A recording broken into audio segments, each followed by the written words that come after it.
उत्तर प्रदेश में जैसे जैसे भारतीय जनता पार्टी की हार और भारतीय जनता पार्टी को हार सताएगी, दिल्ली से बड़े बड़े नेता आएंगे।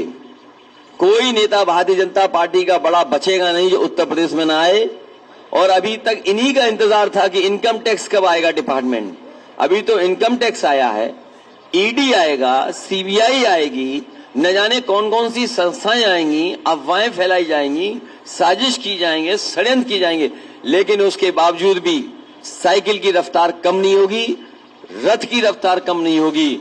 और उत्तर प्रदेश से भारतीय जनता पार्टी का सफाया होना निश्चित है। वो जान गए हैं कि उत्तर प्रदेश से भारतीय जनता पार्टी खत्म, और इसीलिए उन्होंने इनकम टैक्स को भेजा है। और राजीव राय हमारी पार्टी के प्रवक्ता हैं, वो दिन रात समाजवादी पार्टी को मजबूत बनाने के लिए जहां जैसे काम कर सकते हैं कर रहे हैं। आज उनको भी छापा मार दिया। आखिरकार चुनाव से पहले ही क्यों, चुनाव से 1 महीना पहले क्यों नहीं? अगर कोई जानकारी थी उनके पास, जब कभी उन्होंने अपना सबमिट किया होगा, बैलेंस शीट या इनकम टैक्स दिया होगा, तब भी छापा मार सकते थे, तब भी नोटिस दे सकते थे, तब भी पूछताछ कर सकते थे। लेकिन जैसे ही चुनाव करीब आया है, ये डिपार्टमेंट भी अब चुनाव लड़ने उत्तर प्रदेश में आ गया है। और आप लोग भी सच दिखाते हो, तो आप जानते हो सच दिखाने पर क्या होता है। जब आप लोग सच दिखाते हो, हम कई पत्रकार साथियों को जानते हैं, एक पत्रकार साथी ने केवल दाल में पानी दिखा दिया, उसे जेल जाना पड़ा। एक पत्रकार साथी ने सही खबर चला दी, उसमें मुकदमे लग गए। तो कोई भी इस सरकार में सुरक्षित नहीं है। जो सरकार से टकराएगा, सरकार उसके खिलाफ कार्रवाई करेगी। क्या हम लोगों ने आदरणीय आजम खान साहब को नहीं देखा? उन पे कितने मुकदमे लगे? या किसान आंदोलन में बताइए कोई घर से निकल पाया? किसानों पे मुकदमे नहीं लगे? क्या नहीं लगे मुकदमे किसानों पर? हम लोग अगर किसानों के आंदोलन में शामिल होने जाते थे, पुलिस, सेंट्रल फोर्स सब लगा देते थे। तो ये कोई नया तरीका नहीं है, ये पुराना। भारतीय जनता पार्टी कांग्रेस के ही रास्ते पे चल रही है। कांग्रेस का पुराना इतिहास उठा करके आप देखेंगे तो जब कभी भी डराना होता था तो इन्हीं संस्थाओं से उन्हें डराया जाता था। आज उसी रास्ते पर भारतीय जनता पार्टी चल रही है। भारतीय जनता पार्टी के पास भी कोई नया रास्ता नहीं है।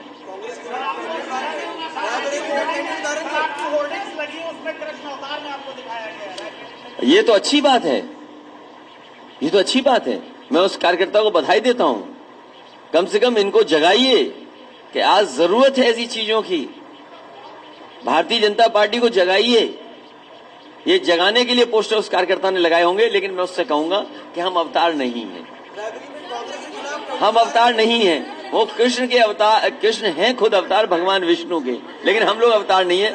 वो हमारा कार्यकर्ता उतना ही समझदार है जितना भारतीय जनता पार्टी का एक नेता समझदार है, जिसने ये कहा था आजमगढ़ में कि रावण की जब मृत्यु हो गई तो उनसे विचार लेने कौन गया था? बताइए क्या कहा था बीजेपी के एक नेता ने? लक्ष्मण गए थे, भगवान राम ने लक्ष्मण को भेजा था, लेकिन बीजेपी के एक नेता ने कहा कि भरत गए थे। तो अगर बीजेपी के नेताओं को इतना ज्ञान है तो हम अपने भी कार्यकर्ताओं को समझा देंगे। बीजेपी अपने नेताओं को समझाए कि रावण की मृत्यु पर जब मृत्यु होने जा रही थी तो भगवान राम ने लक्ष्मण को भेजा था, भरत को नहीं भेजा था। इतना ज्ञान बीजेपी को है। कल बीजेपी क्या कह रही थी कि हम राम राज्य लाएंगे, लेकिन समाजवाद नहीं। जो समाजवाद का रास्ता है वही राम राज्य लाएगा। अगर समाजवाद आ जाए तो वही राम राज्य है, और बिना समाजवाद लाए राम राज्य नहीं आ सकता। ये हमारे बाबा मुख्यमंत्री को कौन समझाए? अभी एक बेटी हमें लैपटॉप दिखा रही थी। बाबा मुख्यमंत्री के सामने अगर लैपटॉप दे दोगे तो वो घबरा जाएंगे कि क्या आ गया। सोचो, जो मुख्यमंत्री लैपटॉप देख करके घबराता हो वो लैपटॉप क्या बांटेगा?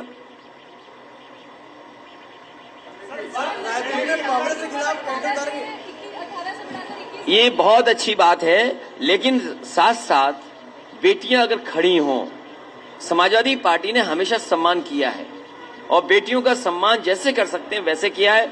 आज बेटियों के लिए उनकी पढ़ाई का अच्छा इंतजाम, उनकी सुरक्षा का इंतजाम, उनके स्वास्थ्य को लेकर काम होना चाहिए।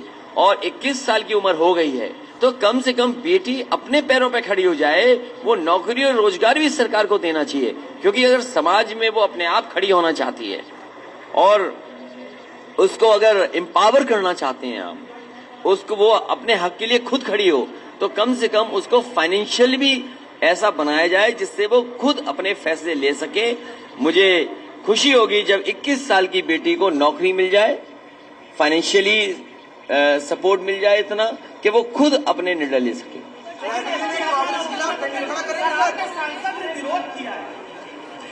देखिए, वो सांसद जी समझ नहीं पाए होंगे क्या क्या कहना है उन्हें, लेकिन समाजवादी पार्टी की सांसद क्या कह रहे हैं सवाल ये नहीं है।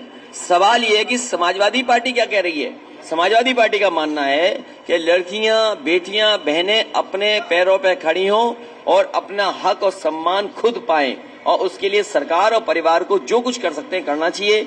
उनकी सुरक्षा को लेकर के, उनके स्वास्थ्य की समस्याओं को लेकर के, उनकी शिक्षा को लेकर के लगातार योजनाएं बननी चाहिए। मुझे खुशी है इस बात की कि समाजवादी पार्टी ने जब लैपटॉप बांटा था, सबसे ज्यादा बेटियों को मिले थे।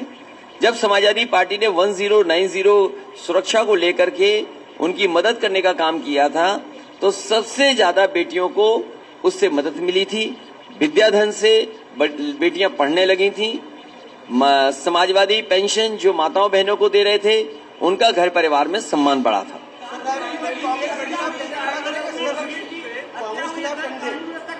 समाजवादी पार्टी सभी सीटें लड़ेगी। विधानसभा के चुनाव हमारे रायबरेली के पत्रकार साथी जानते हैं, लोकसभा की परिस्थितियां अलग होती हैं, विधानसभा की परिस्थितियां अलग होती हैं।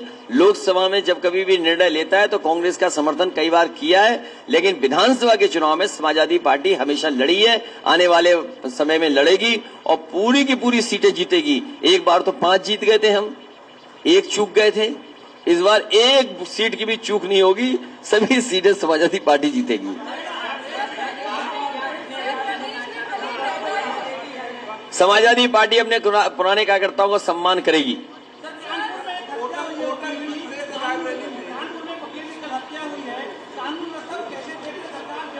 ये ठोको राज में कोई सुरक्षित नहीं है। ये ठोको राज में कोई सुरक्षित नहीं है। जब पुलिस इनकम टैक्स के लिए जाएगी, पुलिस को भेज दोगे इनकम टैक्स के लिए, पुलिस को भेज दोगे सांड पकड़ने के लिए, तो क्या कानून व्यवस्था संभालेंगे आप? तभी मैंने कहा आपसे कि ये ठाठा बाबा हैं, इनको हटाइए उत्तर प्रदेश से। इन्हें, जिन्हें लैपटॉप चलाना नहीं आता है, जो लैपटॉप देख करके डरते घबराते हो, वो 100 नंबर 112 क्या समझेंगे? ये बताइए, 100 नंबर 112 आधुनिक टेक्नोलॉजी के साथ पुलिस काम कर सके। मेरे ना सुनिए, मेरी बात मत मानिए। 100 नंबर की कोई गाड़ी हो, उस पुलिस के जवान या हेड कांस्टेबल जो चला रहा हो, जो चल रहा हो, उससे पूछिए कि बताइए योजना अच्छी थी कि खराब थी, और किसने कबाड़ा कर दिया वो भी पता लग जाएगा। तो आप मेरी मत मानिए, कम से कम पुलिस से पूछिए क्या ये 100 नंबर व्यवस्था अच्छी थी कि नहीं थी। देखिए, रायबरेली में हमारे पत्रकार साथी जानते होंगे, जात के आधार पर भारतीय जनता पार्टी ने अन्याय किया है। समाजवादी पार्टी अगर है और अगर उस पर मुकदमे लगवाने हैं, कितने झूठे मुकदमे लगाए सोचिए आप। जेल भेज दिए गए, और इसलिए जेल भेज दिए कि समाजवादी पार्टी के हैं। वो घबरा रहे हैं समाजवादी पार्टी के कार्यकर्ता नेताओं से, उन पे झूठे मुकदमे लगा करके कई महीनों उन्हें जेल में डाल दिया, और न केवल जेल में डाल दिया बल्कि जेल में भी अपमानित करने का काम किया। जो सुविधाएं जेल में मिलनी चाहिए वो भी नहीं सरकार ने देने दी। इसके अलावा केवल रायबरेली में नहीं, आप प्रतापगढ़ पता कर लीजिए, पार्टी के जिलाध्यक्ष को जेल भेज रहे हैं आप झूठे मुकदमे लगा करके। तो ये जो रवैया है, ये जनता देख रही है। जनता तैयार है इस बार भारतीय जनता पार्टी को हटाने के लिए। देखिए, ये कोई नया नहीं है और उत्तर प्रदेश की जनता जानती है। हमारे पत्रकार साथी जो पूछ रहे हैं, बंगाल के चुनाव में क्या हुआ, किस तरीके से केंद्रीय एजेंसियों का मिसयूज हुआ, किस संस्था का मिसयूज नहीं हुआ बंगाल के चुनाव में, परिणाम क्या हुआ वहां पर, जनता ने जवाब दे दिया। और वहां की मुख्यमंत्री आदरणीय ममता बनर्जी पुनः वहां की मुख्यमंत्री बन गई। महाराष्ट्र का भी उदाहरण है, जहां संस्थाएं जाती हैं, संस्थाएं न जाने क्या क्या करती हैं। क्या आपको वो मामला याद नहीं है, चिलम वाला मामला, जो चिलम में डाला जाता है बंबई का? अरे भाई, एनसीपी का नहीं, चिलम वाला एक मामला। अरे भाई, आपने टीवी नहीं देखा कि किस तरीके से एक अधिकारी ने झूठा फंसा दिया किसी को? कौन नहीं जानता बताओ? वो टीवी पे कितना चला था केस, बताइए। और पानी का जहाज किसका था? पानी का जहाज उसका था जो भारतीय जनता पार्टी का सबसे समर्थक है। पानी का जहाज उसका था जिस जहाज पर ये पार्टी दावतें होती थी, वो भारतीय जनता पार्टी के समर्थक का जहाज था, पानी का जहाज। ये भारतीय जनता पार्टी नहीं बताएगी। क्या उस अधिकारी के खिलाफ कार्रवाई होगी? तो अधिकारी तो कठपुतली हैं।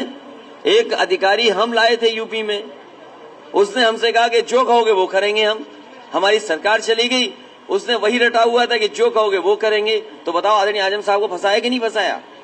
उस अधिकारी को कैडर बदलने का काम हमारी सरकार में हुआ। वो दूसरे प्रदेश में थे, केवल उस प्रदेश में न चले जाएं, वापिस कैडर में न चले जाएं, उस सरकार ने जो चाहा सो करवा लिया उससे।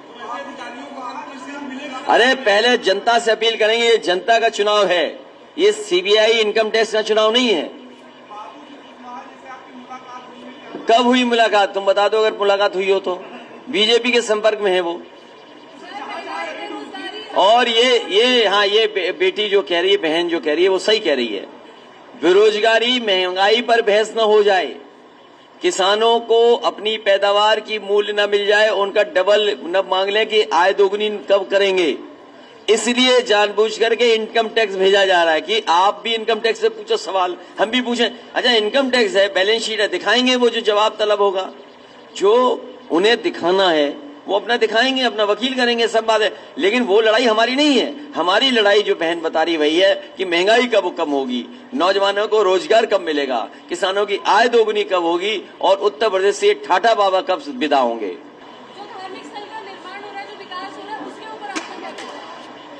इतने सवाल पूछोगी? ये धार्मिक चश्मा भारतीय जनता पार्टी जैसे ही चुनाव आता हुआ लगा लेती है। ये बताइए, प्रधानमंत्री जी ने गंगा में डुबकी लगाई, हमारे उत्तर प्रदेश के मुख्यमंत्री जी ने नहीं लगाई। और कभी सोचो क्यों नहीं लगाई उन्होंने? क्योंकि हमारे उत्तर प्रदेश के मुख्यमंत्री ये जानते थे कि गंगा गंदी है, मां गंगा की सफाई नहीं हुई है।